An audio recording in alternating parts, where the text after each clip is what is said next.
Hey all, Ryan here from Planetary Lapidary, and welcome to another episode of Lake Michigan Rocks, where I go over rocks and minerals that I find on the western shore of Lake Michigan, show you some examples, and tell you a little bit about them so that you may better identify them for yourselves.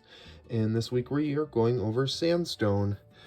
So what sandstone is, it's another sedimentary rock, and very, very long story short, tiny little chunks, sand-sized chunks of bedrock and underlying rock were eroded away and then basically pressurized together, kind of concreted together.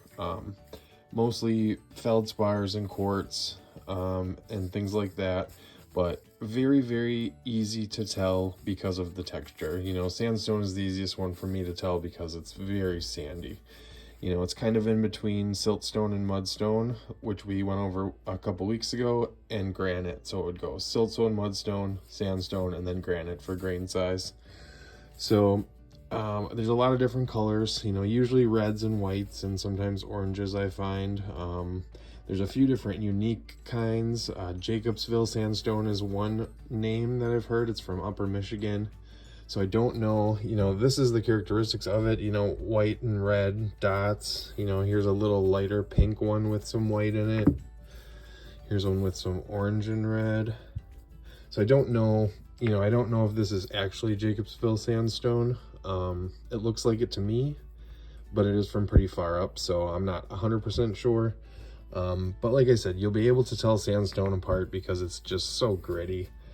Sometimes you can get ones that are a little more, a little smoother looking like this one, but you can still kind of tell all the little grains in there.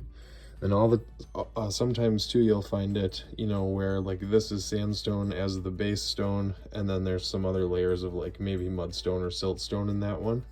So that's kind of like a couple different materials.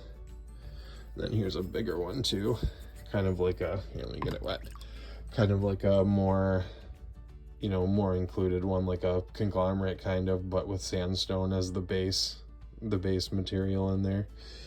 And then I've also found a few fossils included in sandstone. This is one of the better ones. I usually don't keep them because sandstone is so gritty and falls apart that usually you don't find them this good. But I did keep this one, so that's another cool little thing. Sandstone can kind of have included fossils in it. So pretty easy to tell, like I said. I don't keep much. This is all I have right here, and I've really just been started keeping these for a landscape project that I'm starting. So, but you will find a lot of it out there. A lot of it'll be, like a really dull kind of, tannish or brownish color like this, like the base color of this, the whitish stuff, like that color right there, kind of. I just find a lot of it that's that color. That's why I only really have these, kind of fancy looking pieces with the red. This one's got almost all white with red. So that's pretty sweet. But so if you like this video, think it was informative, leave a like, subscribe if you haven't already. Stay tuned for some close-ups at the end, and we'll see you in the next one. Bye-bye.